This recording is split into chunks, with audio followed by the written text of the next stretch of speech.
కాలం political బిజీలో ఉండి సినిమాలకు కాస్త గ్యాప్ ఇచ్చిన పవర్ స్టార్ పవన్ కళ్యాణ్ ఇప్పుడు రూట్ మార్చాడు. ఒకప్పుడు సినిమాకు మధ్య ఏళ్ల తరబడి వెయిట్ చేయించిన కళ్యాణ్ ఇప్పుడు కేవలం 8 నెలల వ్యవధిలోనే వరుసగా 3 భారీ చిత్రాలు థియేటర్స్లోకి దించుతుండడం విశేషం. 2025 జూలై 24న హరిహర వీరమల్లుతో పీరియడ్ డ్రామాగా పలకరించిన ఆయన ఆ వెంటనే సెప్టెంబర్ 25న ఓజీతో బాక్సాఫీస్ వద్ద రికార్డుల వేట సాగించాడు. ఆ సినిమా 300 కోట్లు వసూలు చేసింది. ఇప్పుడు అదే జోరును కొనసాగిస్తూ మార్చి 26న ఉస్తాద్ భగత్ సింగ్తో బాక్సాఫీస్ బరిలో దిగుతున్నట్లు అధికారికంగా ప్రకటించేశాడు. నిజానికి 10 రోజుల క్రితం వరకు ఉస్తాద్ భగత్ సింగ్ రిలీజ్ డేట్ పై ఇండస్ట్రీలో పెద్దగా సందడి లేదు. కానీ మార్కెట్లో పరిస్థితులు వేగంగా మారిపోయాయి.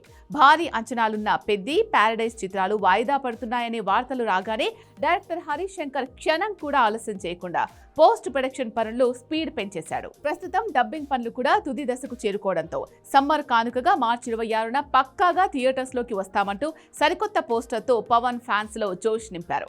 ఈ సమ్మర్ వార్ అంత ఈజీగా ఏమీ కనిపించలేదు.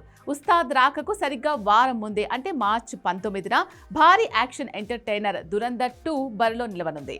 దీనికి తోడు కన్నడ రాకింగ్ స్టార్ యష్ నటిస్తున్న టాక్సిక్ కూడా అదే టైంలో రావాల్సింది.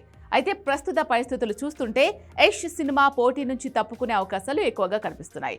ఒకవేళ టాక్సిక్ రేసులో లేకపోయినా దురంధర్ 2 ఇచ్చే కాంపిటీషన్ను ఎదుర్కోవాల్సి ఉంటుంది. కానీ పవర్ స్టార్ ఫ్యాన్స్ మాత్రం ఎవ్వరొచ్చినా దేఖ్లేంగే అంటూ ధీమాగా ఉన్నారు. గతంలో గబ్బర్ సింగ్ వంటి ఇండస్ట్రీ హిట్ ఇచ్చిన క్రేజీ కాంబో కావడంతో ఉస్తాద్ భగత్ సింగ్ పై అంచనాలు ఆకాశాలు తాగుతున్నాయి.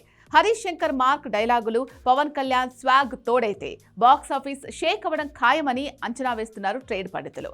ఓజీ విజయంతో ఫుల్ ఫామ్ లో ఉన్న పవన్ ఈ సినిమాతో దుమ్ము దులిపేసి రికార్డులను మడత పెట్టాలని చూస్తున్నాడు. తన బాక్సాఫీస్ స్టామినా ఏంటో మరోసారి నిరూపించాలని చూస్తున్నారు డిప్యూటీ సీఎం. మొత్తానికి 2025 జూలై నుంచి 2026 మార్చి వరకు టాలీవుడ్లో పవన్ కళ్యాణ్ మానియా స్పష్టంగా కనిపిస్తోంది. పాలిటిక్స్ అండ్ సినిమాలు రెండింటినీ బ్యాలెన్స్ చేస్తూ ఆయన చూపిస్తున్న వేగం చూసి తోటి హీరోలు సైతం ఆశ్చర్యపోతున్నారు. మార్చి 26న ఉస్తాద్ భగత్ సింగ్ పవన్ చేసే బాక్సాఫీస్ వేట ఏ రేంజ్లో ఉండబోతుందో చూడాలంటే మరికొన్ని రోజులు ఆగాల్సిందే.